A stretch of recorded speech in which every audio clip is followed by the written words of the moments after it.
Bom dia. Eu achei que tinha gente dormindo. Amados, é muito bom estarmos aqui na casa do nosso Deus, no primeiro dia da semana, no primeiro horário, às 6 horas. Né? Eu não sei se as pessoas que aqui são têm costume de acordar às 5 para chegar em algum compromisso às 6. Eu não tenho, né? Mas quero crer que alguém tenha este costume. Mas eu quero começar esse nosso culto ao nosso Deus fazendo uma pergunta para você. E eu não quero que você responda para quem está do seu lado, ou responda em voz audível. Eu quero que você responda para você. Faça agora um introspecto e diante de Deus responda: o que eu vim fazer aqui hoje? O que me trouxe aqui hoje? Responda para você.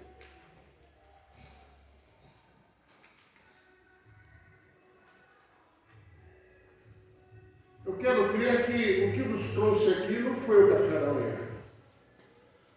Eu quero crer que o que nos trouxe aqui não foi para estarmos vendo, agora já podemos apertar a mão do nosso irmão, do nosso amigo, mas eu quero crer que aqui estamos para louvar, para bendizer, para dar glórias ao nome do nosso Deus.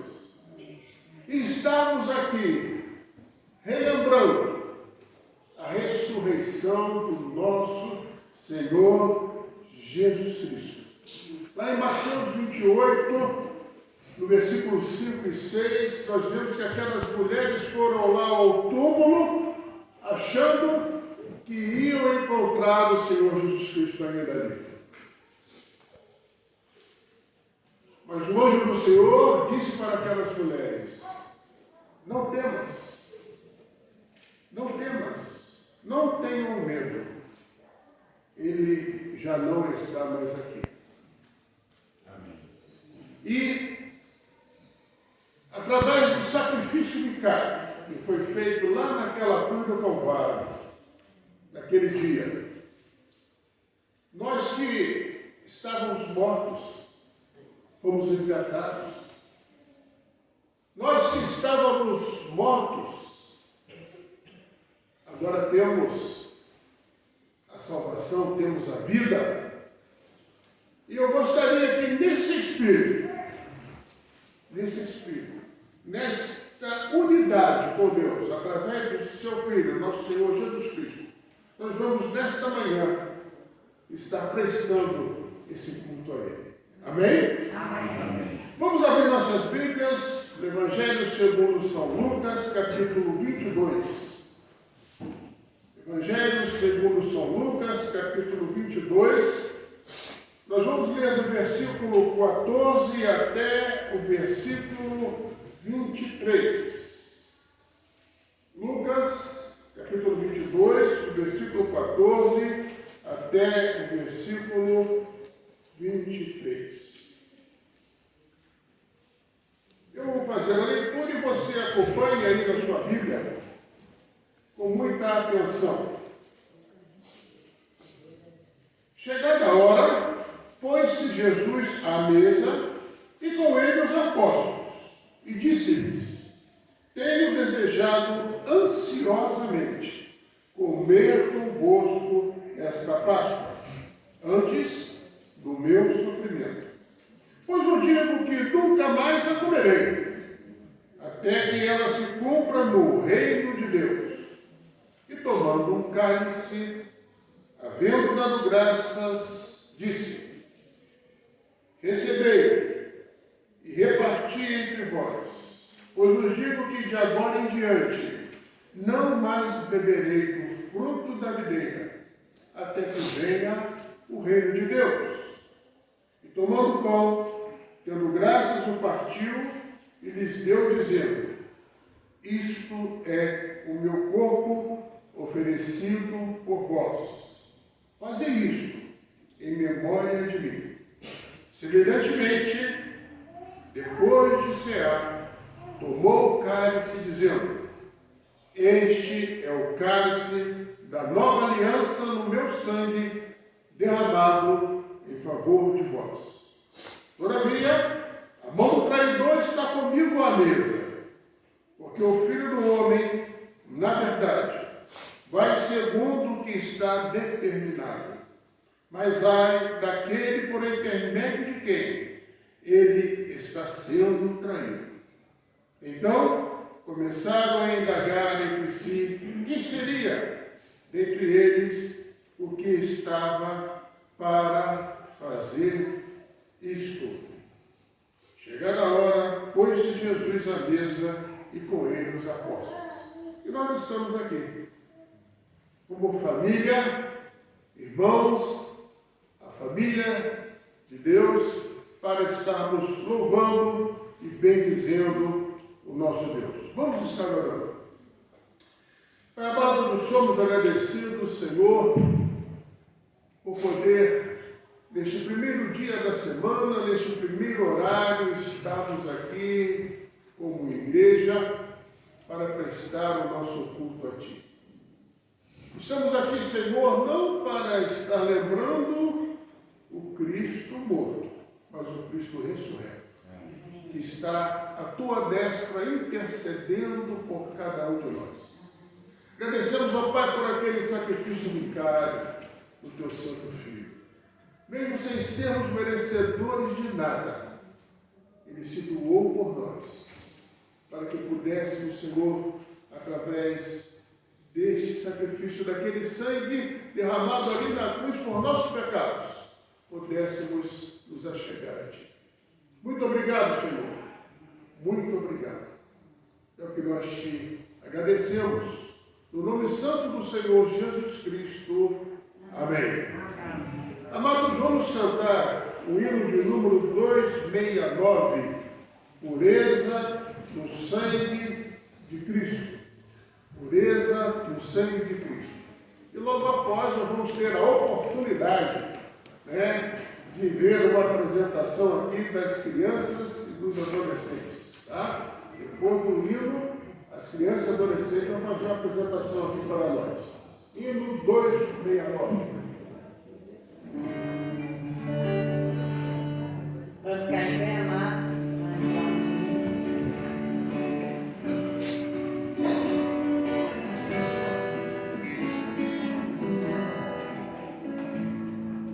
seja bendito o Cordeiro que na cruz por nós padeceu. Seja bendito o seu sangue que por nós pecadores verteu. Receba o sangue lavado, bebendo por um coração.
infantil, também os adolescentes e o grupo de louvor, nós pedimos a paciência dos irmãos.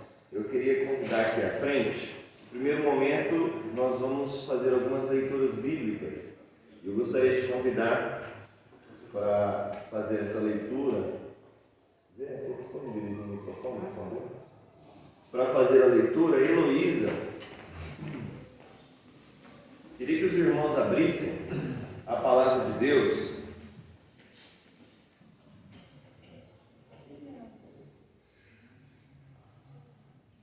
no livro de João, capítulo de número 9, versículo de 2 até o versículo de número 7. Aliás, Isaías, isso.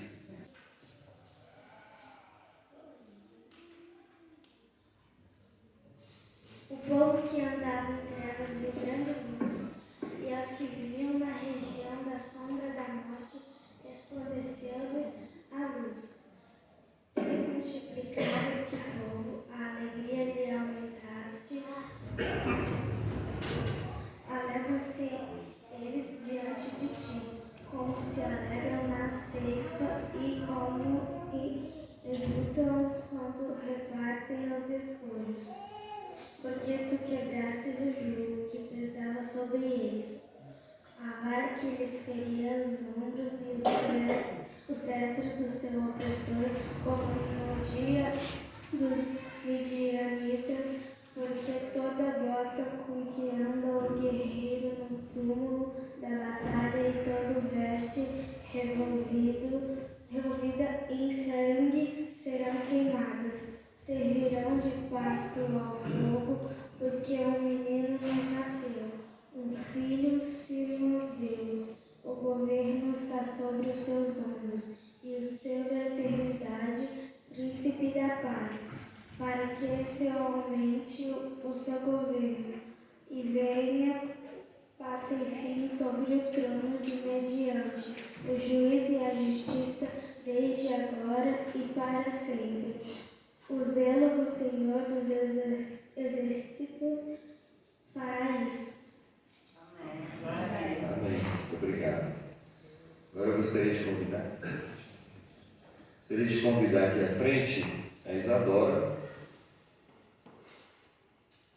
Vai fazer a leitura do texto no livro de João, capítulo 1.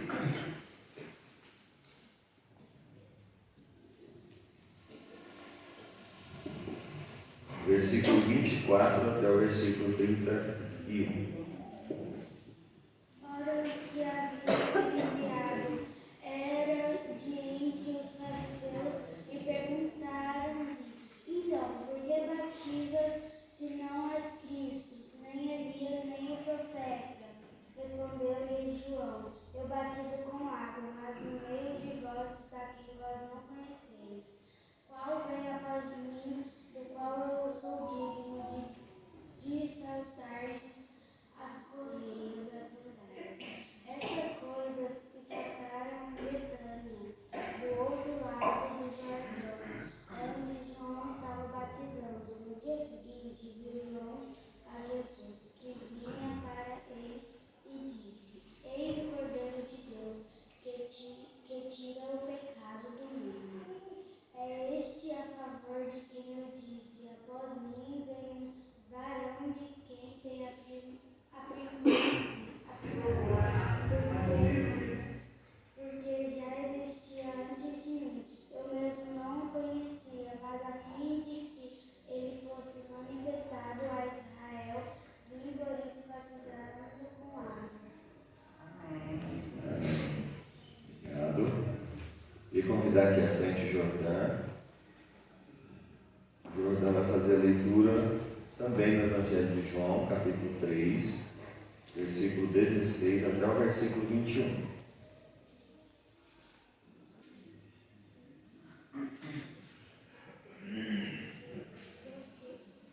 Porque Deus amou o mundo de tal maneira que deu seu Filho unigênito, para que todos aqueles que nele crê não pereçam, mas tenham a vida eterna. Porque Deus enviou o seu Filho ao mundo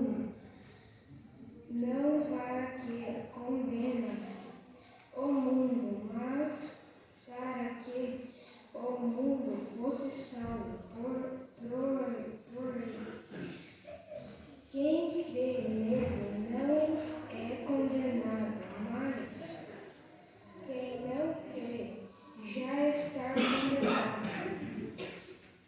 Porquanto não crê no nome do unigênito Filho de Deus, e a condenação é esta,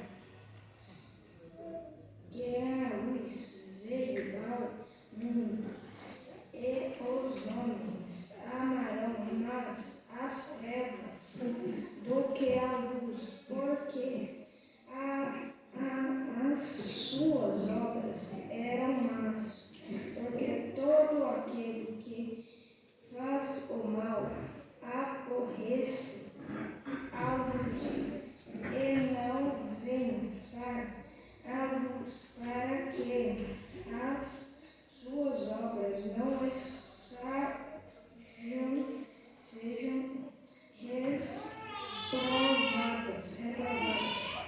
Mas quem pratica a verdade vem para a luz, a fim de que as suas obras sejam manifestadas, porque são feitas em Deus.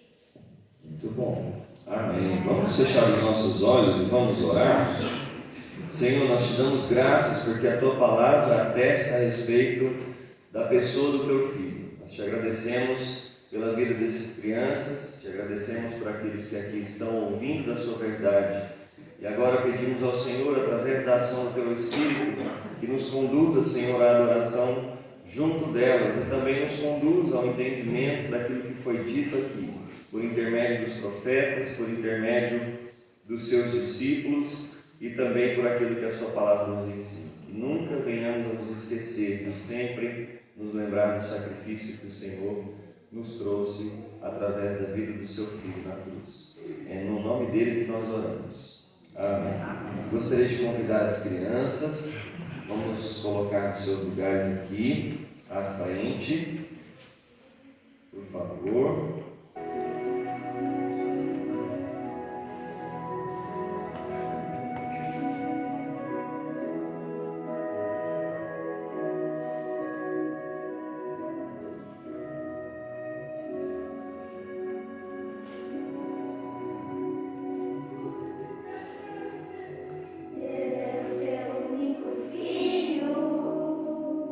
Para ser sacrificado,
vamos ter 3 leituras.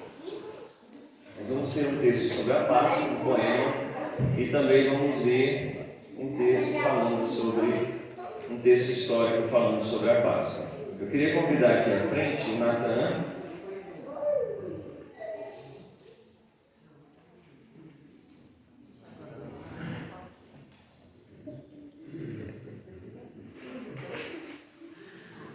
O Natan vai ler um texto sobre a Páscoa. Páscoa é ser capaz de mudar e partilhar a vida na esperança.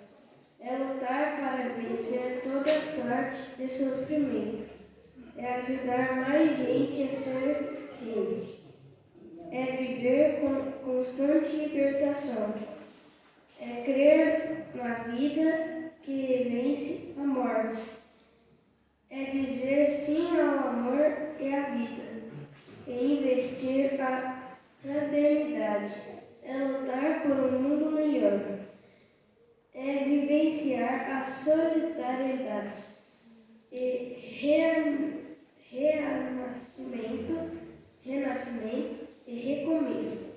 É uma nova chance para melhorarmos as coisas que não gostamos em nós, para sermos mais felizes, para conhecermos a nós mesmos mais um pouquinho.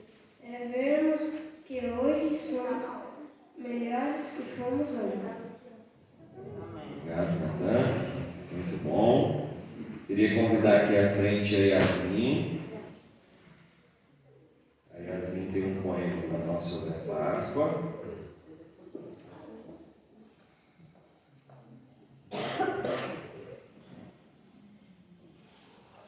Que a nossa Páscoa seja de paz, amor, gratidão e muita fé.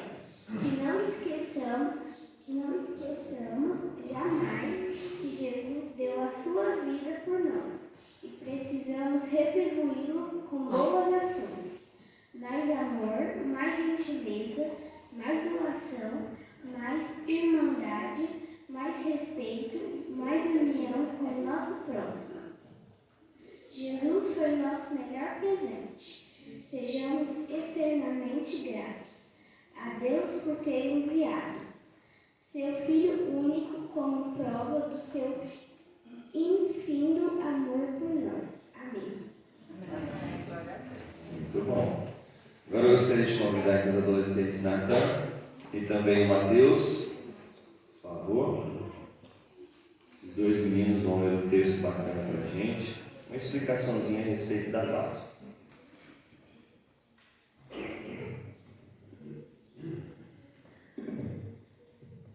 A Páscoa é a celebração da morte e a ressurreição de Jesus, o acontecimento mais importante para todos os cristãos. A palavra Páscoa, pescate em hebreu, Páscoa em grego e pagaré em latim, significa exatamente passagem. O nome Páscoa surgiu a partir da palavra hebraica passagem, que para os judeus significa o fim da escravidão e o início da libertação do povo judeu. Marcado pela travessia do Mar Vermelho, que se tinha aberto para abrir passagem aos filhos de Israel, que Moisés ia conduzir para a terra prometida.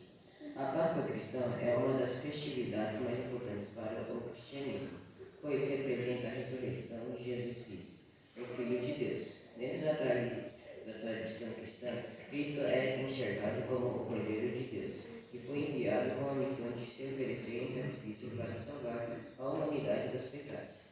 Após ter sido crucificado e morto, Cristo ressuscitou após 3 dias. Segundo a Bíblia, Jesus teria participado de várias celebrações pascais. Quando tinha 12 anos de idade, foi levado pela primeira vez pelos seus pais, José e Maria, para comemorar a Páscoa, conforme narram algumas das histórias do povo do Novo Testamento da Bíblia.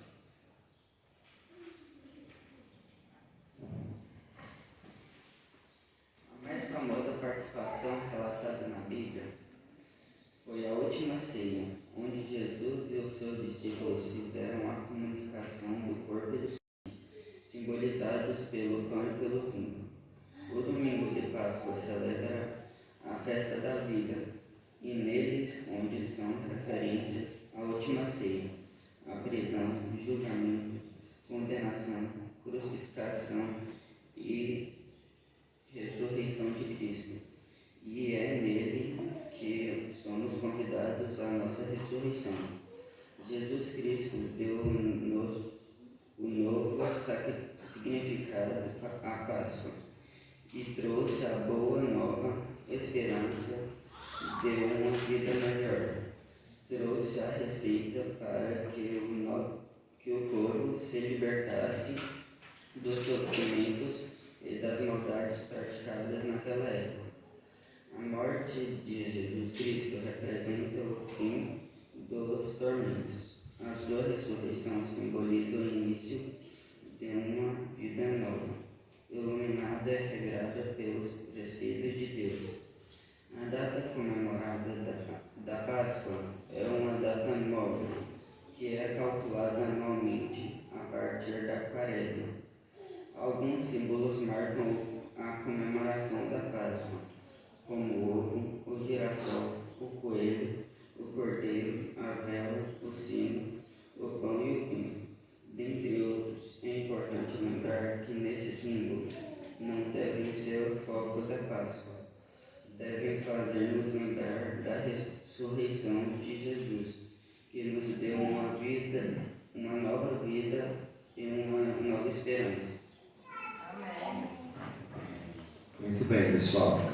A palavra do Senhor nos apresenta Jesus como o Cordeiro, aquele que deu sua vida em favor de nós. Apesar de nós nos esquecermos e às vezes até percebermos que nas festividades por aí as pessoas utilizam símbolos, nós podemos sempre e devemos nos lembrar e lembrar essas pessoas principalmente, porque às vezes a gente só coloca no nosso coração e às vezes a gente só lembra a nós mesmos e a nossa própria família, mas nos esquecemos de apresentar para aqueles que são o nosso próximo. Nunca se esqueça de fazer esse exercício como um bom cristão. Vamos louvar o Senhor nesse momento. Convido o pessoal do conjunto para nos auxiliar aqui. Eu convido vocês a se colocarem de pé para a gente poder cantar ao nosso Deus.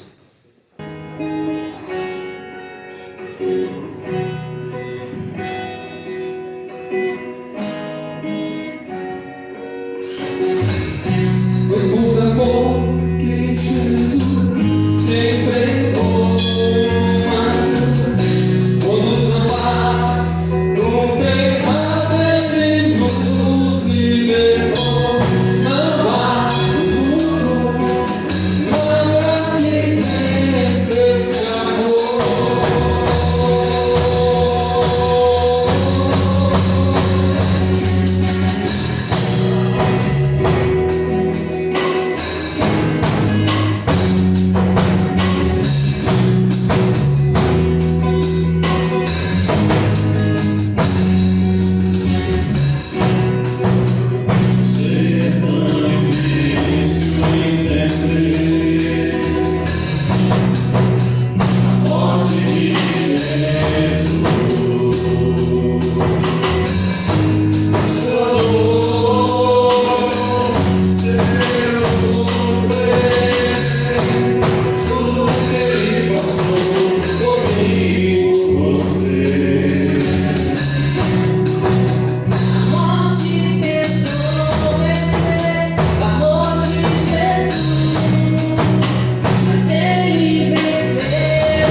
Nós seremos um Deus vivo.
né, da série de estudos que ela esteve apresentando sobre a ressurreição. Hoje a nossa irmã vai estar com os livros aqui. Quem não adquiriu, ainda há oportunidade. Apenas R$20. Conteúdo fantástico. Vale a pena comprar para você e também para presentear. Acho que eu vou pedir para ele correr lá em casa para buscar lá agora. Ele falou que ele não esquece os livros. E eu assim, né? 5h30 da manhã, gente. Não dá conta, não. Ficou os livros em casa. Mas eu sei que teve gente ontem lendo. Eu vi alguém postando. Eu falei, olha só. Mas vamos lá então, né, gente? Primeiro eu quero falar que eu estou assim, nossa, tão feliz de ver a igreja assim, com os bancos cheios, mas especificamente cheio de crianças. Meu coração fica assim, emocionado. Eu fico muito, muito feliz de ver um monte de criança na igreja. É uma das evidências da saúde da igreja quando a gente consegue passar para a próxima geração a nossa fé. E eu fiquei muito feliz de ver os meninos aqui na frente, outros estão ali, outros estão no braço. Eu queria, assim, encorajar do fundo do meu coração. Eu vendo aqui os meninos conversando, e semana passada eu tive que tirar um e dar uma disciplina assim mais lá no fundo. E eu me lembrando da minha mãe, dos beliscões, e de vez em quando minha mãe falando. E às vezes meu irmão dava muito trabalho na igreja, e minha mãe límpida, esse menino, porra, segurando ele. Gente, vale cada raiva que vocês passam. Juro pra vocês. Cada nervoso que vocês ficam, cada impaciência que vocês sentem, gente, vale cada um deles. Cada momento de falar assim, nossa, mas não adianta, não presta atenção em nada, esse menino não sossega, ele não para de engatinhar, ele não para de conversar. Vale cada minuto de que vocês acham que não está valendo trazer os filhos para a igreja e perseverar naquilo que a gente, no poder do agir do Espírito Santo. Então, eu só quero encorajar os pais, as mães a trazer os filhos, as crianças, porque é pelo ouvir que eles vão crer, e é pelo ouvir e pelo repetir. Então, às vezes, vocês não têm a total dimensão do quanto que uma criança consegue absorver do ambiente em que ele está. A atenção da criança, ela é muito mais... ela é capaz de reter muito mais coisas do que a gente consegue perceber. Às vezes ela está prestando completa atenção, mas o olho dela ela está se mexendo, ela está mudando, mas ela está ouvindo. Então fica o meu sentido. Vamos lá, minha gente. Na semana passada nós vimos sobre o fato de Jesus ter ressuscitado e ter aparecido para 2 indivíduos no caminho de Emaús. E então a gente já sabe que Jesus ressuscitou, a gente já sabe que ele voltou da morte para a vida. Mas ele não foi a primeira pessoa a ressuscitar. Ele não foi nem a primeira e nem a última. No Antigo Testamento, a gente vê relatos de profetas que com o poder do Espírito Santo trouxeram pessoas de volta da morte. No Novo Testamento, Jesus fez isso com várias pessoas. O mais famoso deles é Lázaro, mas teve a filha de Jairo. E depois, no momento da morte de Jesus, um monte de gente saiu das catacumbas e ficou assim, uma espécie de Walking Dead lá em Jerusalém, um monte de morto de volta à vida. Então Jesus não foi assim, o único homem a ser ressuscitado, mas ele foi o único que ressuscitou e jamais morreu novamente. E ele voltou com um propósito. Então eu estava lendo aqui os evangelhos, e cada um dos evangelhos ele foca em um determinado aspecto da ressurreição de Jesus. E eu tentei juntá-los todos para a gente poder fazer assim uma ordem cronológica. Então, Jesus foi morto na sexta, no sábado, todo mundo com aquele coração de desesperança, achando que tinha tudo acabado. E aí, 6 horas da manhã, que era a primeira hora, quando a gente chegou aqui, ainda estava escuro e eles contavam as horas de um jeito diferente do nosso.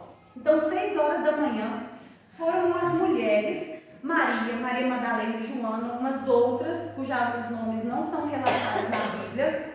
E aí, quando elas estavam de longe, elas tinham 2 guardas, né, na frente, que tinham sido pagos pelos romanos para ficarem lá guardando, porque eles disseram assim, ó, existe aí uma conversa, esse homem que acabou de morrer saiu soltando um monte de falas de que daqui 3 dias ele vai ressuscitar, então vocês fiquem lá, viu, esses guardas, para garantir que ninguém vá lá roubar o corpo desse Jesus e falar que ele ressuscitou. Então lá tinha 2 guardas, e aí as mulheres estavam chegando, aconteceu um grande terremoto, a terra tremeu, a rocha se moveu, e aí estavam indo todas essas mulheres para embalsamar, para poder passar óleo no corpo de Jesus. Elas avistam de longe que a pedra havia se movimentado.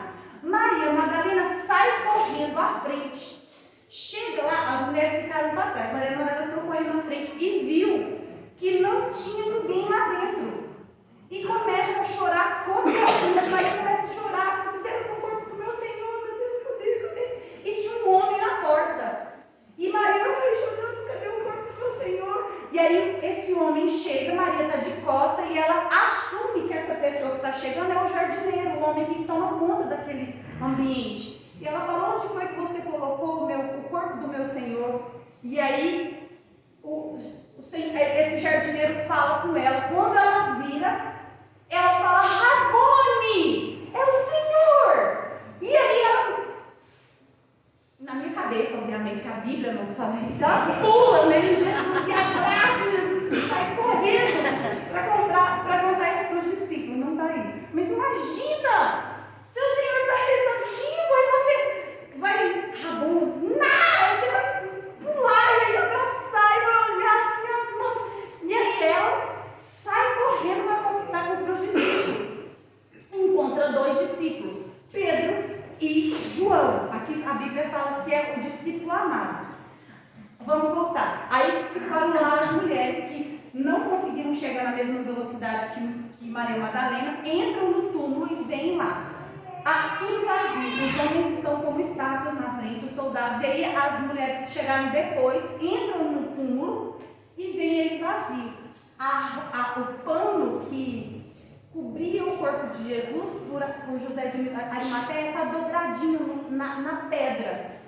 E aí elas entram lá, não sabendo que Maria já tinha encontrado com Jesus, ficam lá dentro chorando. E de repente elas escutam uma voz e uma figura como que um raio dizendo para elas, mulheres, por que é que vocês procuram entre os mortos aquele que está vivo? E aí elas saem com medo, elas nem esperam, elas não conversam com essa voz. Em alguns evangelhos falam que era um anjo que estava sentado sobre a pedra. O outro diz que uma voz, uma luz luminosa. Elas não olharam para essa coisa que eles viram. Os evangelhos falam que elas ficaram com tanto medo que elas olhavam só para o chão, mas elas viam aquela luminosidade, aquela voz estrondosa. Saíram correndo e foram se encontrar com os discípulos. Os discípulos veem, nesse momento, Pedro e João voltam. João sai correndo na frente de Pedro e entra no túmulo e vê que não tem nada lá. Pedro então chega.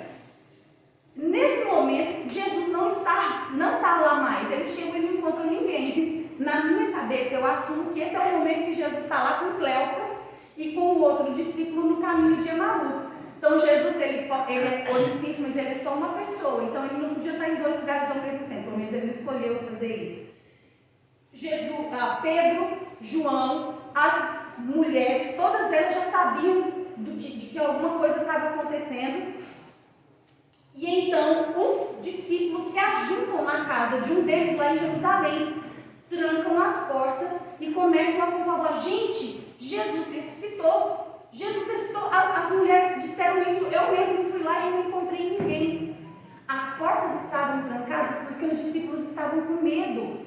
Eles estavam com medo porque naquele dia já existia a conversa que Jesus tinha ressuscitado. Eles estavam com medo de ser perseguidos pelos romanos.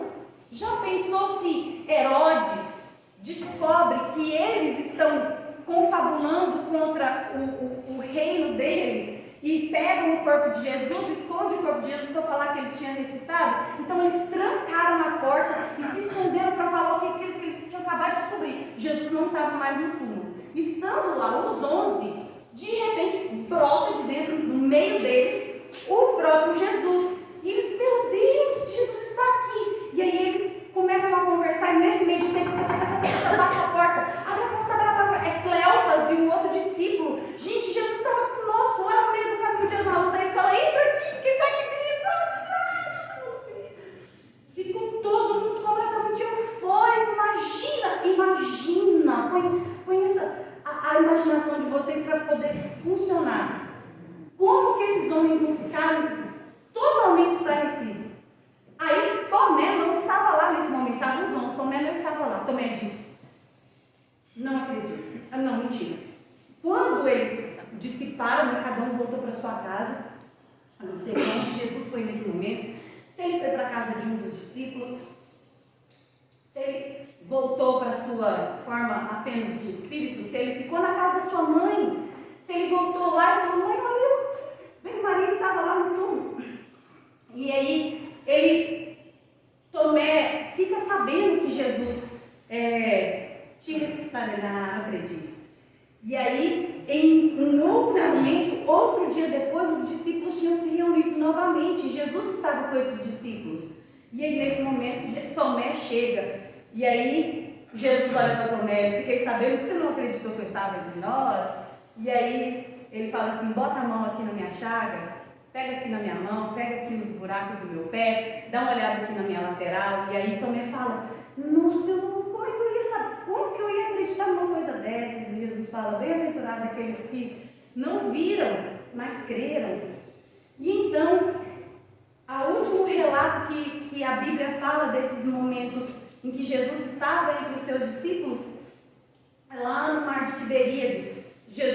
Pedro, saiu para pescar, porque assim, Jesus poderia ficar sem comer, porque ele era humano e espírito, mas os discípulos precisavam continuar trabalhando, comendo, cuidando de suas famílias. Então, Pedro vai pescar junto com João. E aí, Jesus aparece lá e eles ficam assim, eles não têm coragem de perguntar, mas eles sabem que é o Senhor. E aí, eles pegam umas brasas lá, esquentam um peixe, partem o pão pela última vez.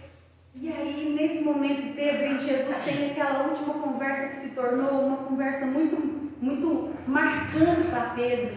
Jesus e Pedro conversam, Pedro, você me ama?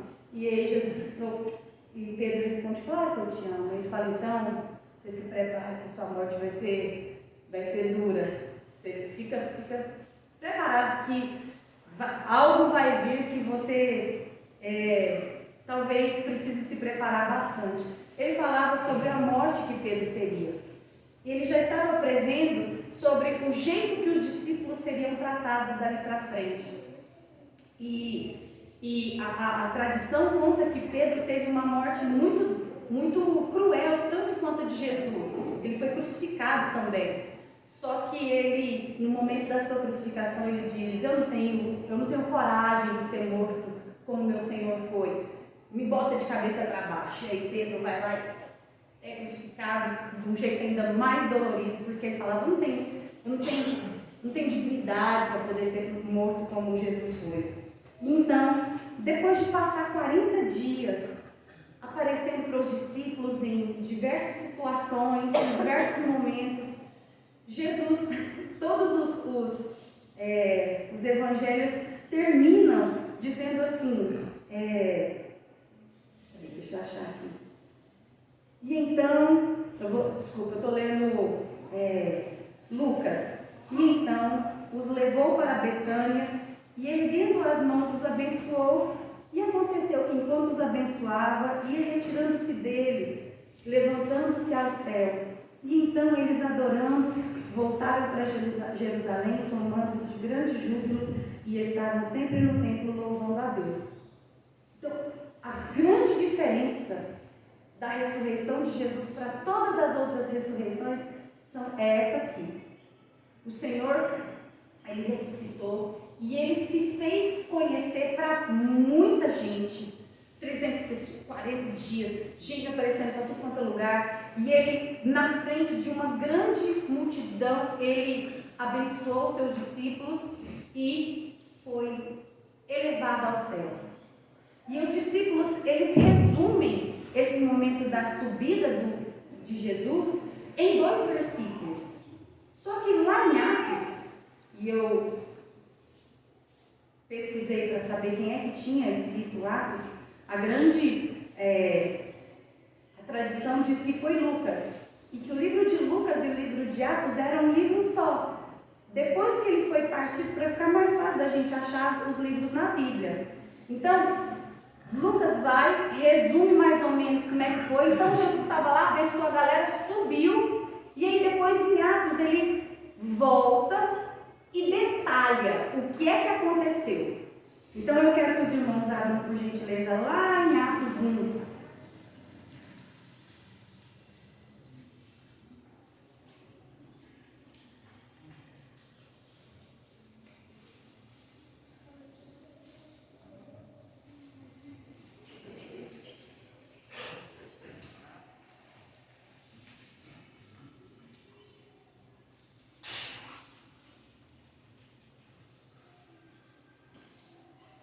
Eu vou presumir que é Lucas que escreveu o texto, então toda vez que eu me dirigir ao autor do texto, eu vou falar que é Lucas.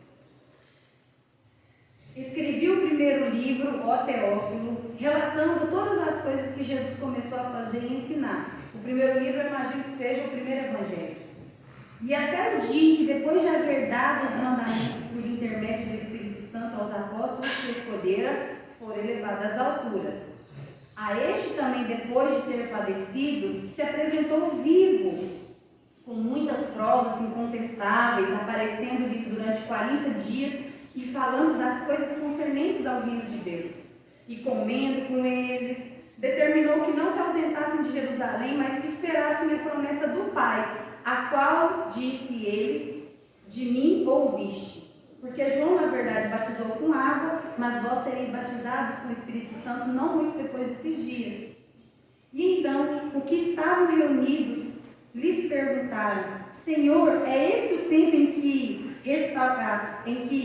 restaures o reino a Israel? Lembra que eles, no caminho de Emaús, eles tinham a ideia de que Jesus iria se tornar um rei e que ele iria se transformar em um novo Herodes ou um novo Pilatos, ou em um novo rei Davi. Eles ainda estavam com essa ideia na cabeça. Então, agora que você ressuscitou, é agora que você vai virar o rei? Jesus, eu acho que falava assim: presta atenção no que eu estou falando, será que vocês não estão entendendo?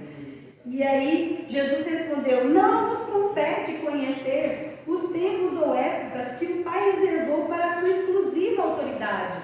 Não interessa a vocês. Jesus estava literalmente falando assim: calma, cada coisa no seu lugar, cada coisa no seu tempo. Nesse momento não cabe a vocês saber as coisas concernentes ao reino de Deus que ainda está por vir. Mas receberei poder ao descer sobre vós o Espírito Santo, e sereis minhas testemunhas tanto em Jerusalém como em toda a Judéia e Samaria, até o fim dos confins da terra. Nesse versículo aqui eu quero parar para falar das coisas que Jesus veio fazer quando ele voltou da morte para a vida. Porque exatamente isso, e o fato dele jamais ter conhecido a morte novamente, estar vivo até os dias de hoje, são as 3 coisas que Deus veio nos fazer e nos dar quando ele retornou. Então, a primeira coisa que Deus veio nos dar foi um presente. Mas recebereis o poder ao descer sobre vós o Espírito Santo.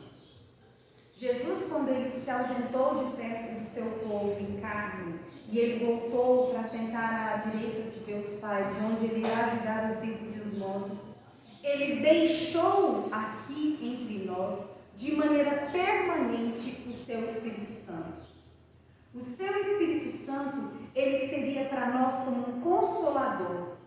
Mas ele não seria apenas isso.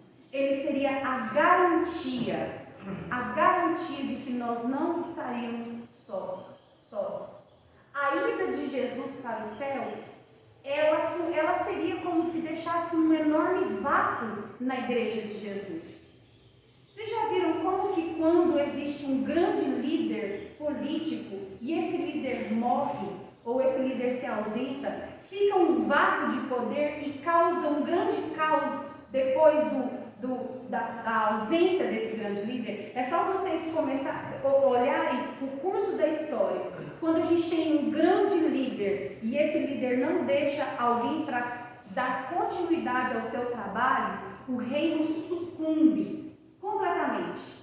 Vejam a história de Alexandre o Grande. O cara tinha 23 anos, ele tinha conquistado todo o Oriente e um pedaço da Europa e estava chegando até a Ásia, mas ele não tinha herdeiro. Então, depois que ele morreu, todo o império que ele construiu ao longo de sua curta vida e muito ascendente desapareceu. Ele foi dissolvido em vários pequenos reinos e ele não teve continuidade, porque um grande rei, ele precisa de alguém que dê continuidade ao seu trabalho. No caso aqui, Jesus, ele não foi esse rei irresponsável que foi embora e deixou um vácuo de poder para os seus discípulos ficarem se engalfiando entre eles para ver quem é que seria o maior. Será Pedro? Será João? Será Bartolomeu? E vocês receberão o meu Espírito Santo. E ele será o guia para vocês se orientarem como igreja. Porque o Espírito Santo ajudará a igreja em duas coisas. Primeiro, no discernimento da verdade.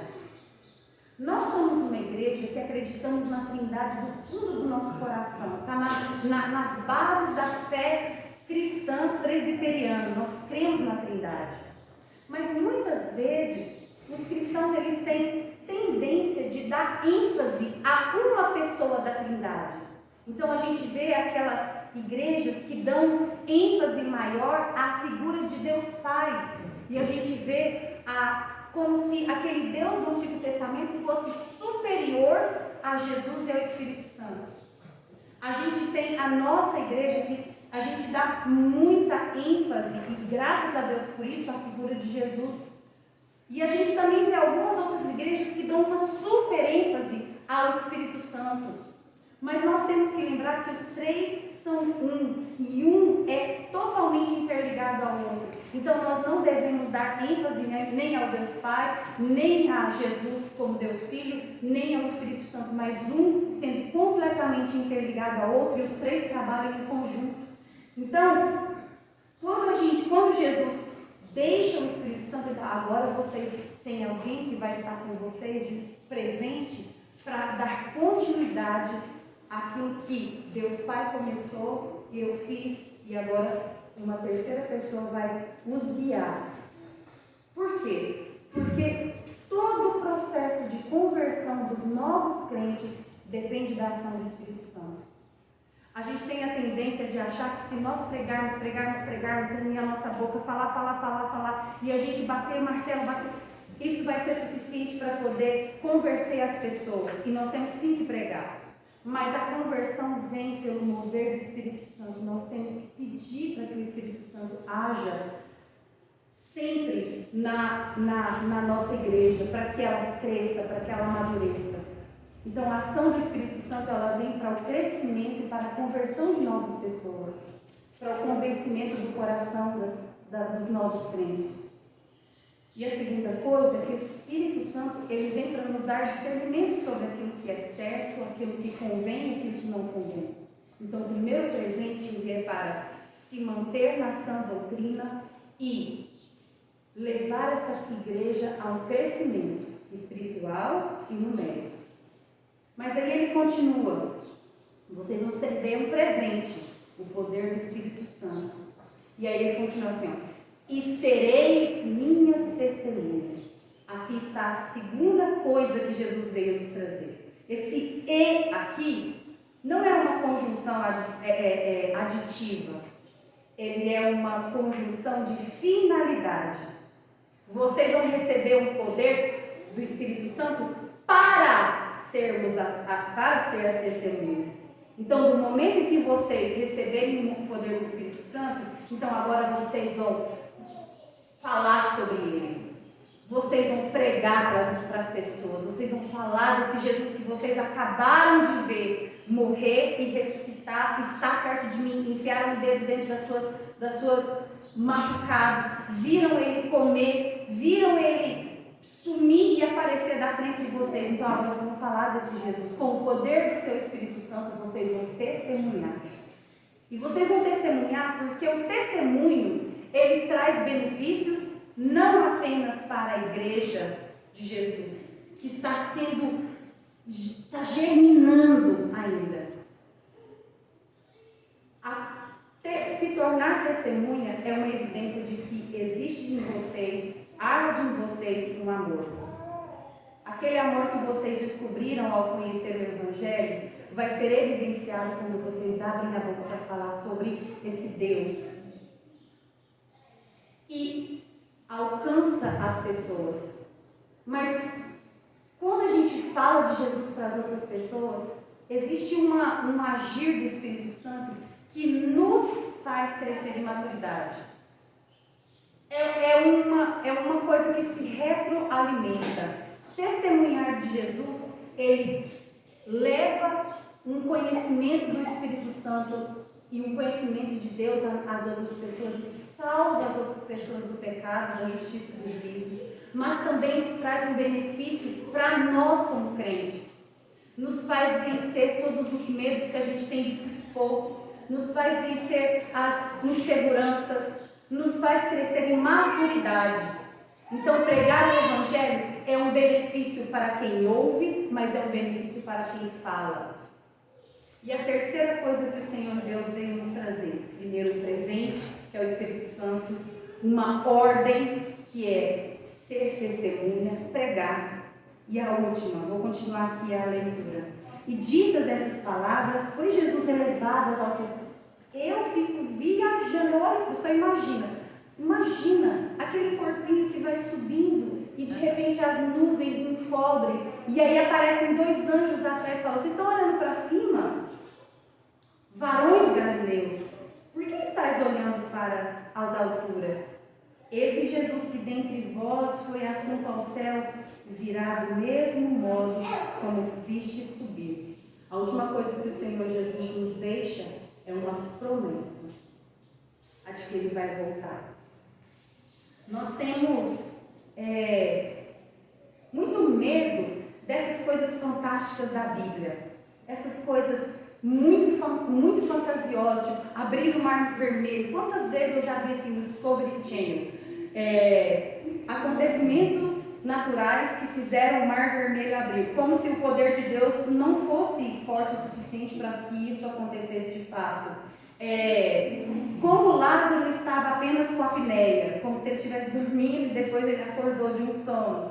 A gente tem uma tendência muito grande de colocar explicações naturais para eventos extraordinários e espirituais. E quando a gente vê aqui que Jesus foi assunto ao céu, que ele subiu, a gente fica pensando, e ele prometeu que voltaria, a gente fica pensando na literalidade dessa promessa.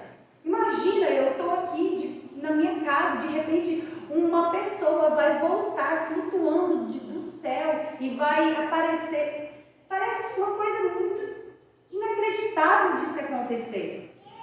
Mas, meus irmãos, se essa promessa ela não for literal, então todas as outras coisas também não são. Então eu acredito na literalidade das promessas da Bíblia, na literalidade que Jesus ressuscitou dos mortos, na literalidade de que um homem que estava cego passou a enxergar, que isso não foi só no plano espiritual, mas também no físico. Então eu preciso crer que essa promessa de que ele voltará, ela realmente irá se cumprir. E finalmente, a pergunta dos discípulos que eles viviam fazendo: Senhor, será que agora está na hora de restaurar o templo de Israel, é agora, é agora, é agora, é agora que você vai se tornar o grande rei, é agora que o seu reino será estabelecido, é agora. Sim, quando Jesus voltar, esse será o momento em que a nova Jerusalém, o nosso novos céus e a nova terra será estabelecida. Quando Jesus voltar, quando ele cumprir a última promessa que ele deixou na sua ida, eu vou voltar. Então, nesse momento, eu irei juntar-me com os meus, com minha grande nação, onde eu sou o rei, e nós iremos viver plenamente uma vida junto ao Deus Pai, com todas as promessas feitas desde o início da fundação do mundo. Um novo Éden, uma nova Jerusalém.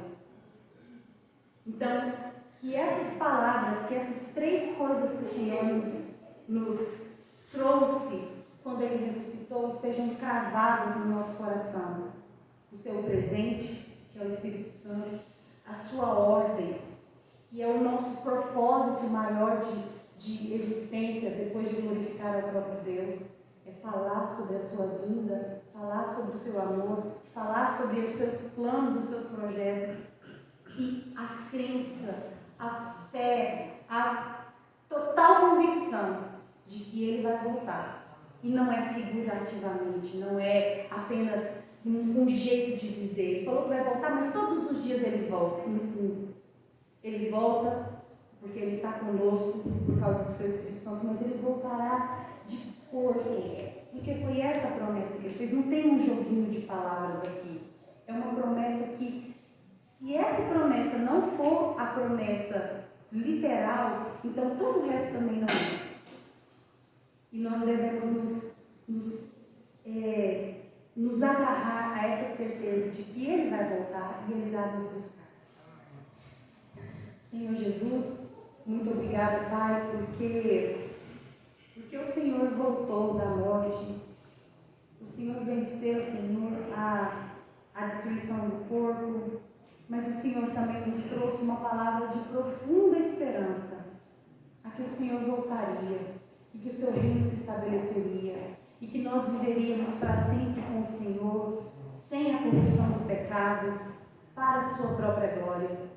Esperamos, Senhor, ansiosamente por esses dias, e desejamos, Senhor, com a ajuda do Teu Espírito Santo, que nos consola e nos acompanha até o fim dos tempos, poder propagar essa palavra para o máximo de pessoas que possam ouvir, para que elas possam desfrutar, Senhor, também do Seu amor, e viver uma vida em abundância que o mundo não permite que elas tenham.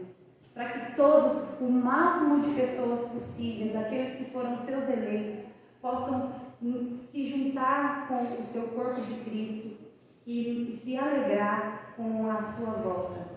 Esse é o meu pedido, Senhor, e essa é a minha esperança. E é isso que eu desejo, Senhor, do fundo do meu coração, e eu creio nas suas promessas e na literalidade da sua volta. Em nome de Jesus, amém. Amém.